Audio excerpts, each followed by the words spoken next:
In this tutorial, I'll show you how to recover lost files in Figma. By the end, you'll know how to find missing files in drafts and recents, restore deleted files, and recover lost changes using version history. First, open Figma.com and log in. On the home page, look to the left sidebar. Go to your Draft section. This is where personal files you created or worked on often live by default. If you don't immediately see the file you're expecting, click Recents in the left sidebar to see recently opened files. Scroll through the thumbnails and names.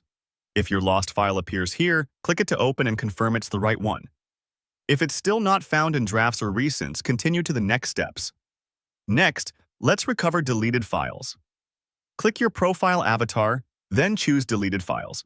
This opens a dedicated view of items you've removed. Browse the list of deleted files and look through the dates and names to locate the one you want back. When you find it, click to select the file you want to recover. Now click Restore to move it back to drafts or a project. Figma will place the file in its previous location when possible, or back in your drafts if it was personal. You can safely repeat this for any other files you recognize.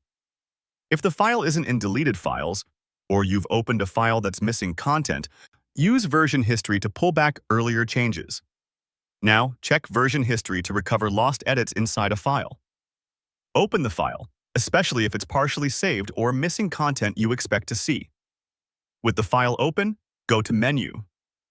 Then File, then Show Version History. A timeline or panel will appear showing previous versions saved over time. Browse previous versions to find lost changes. Click through the timestamps or entries to preview each version on screen.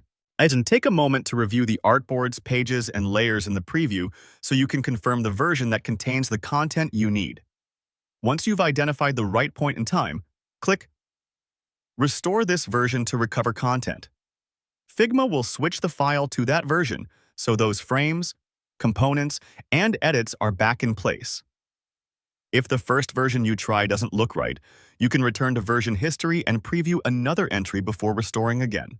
We'll continue until the file matches what you need. At this point, you've checked drafts and recents, recovered any deleted files from deleted files, and used version history to restore lost changes inside a file. Your missing Figma work should now be located and fully restored. For more step-by-step tutorials like this, subscribe and check out the other guides available on the channel.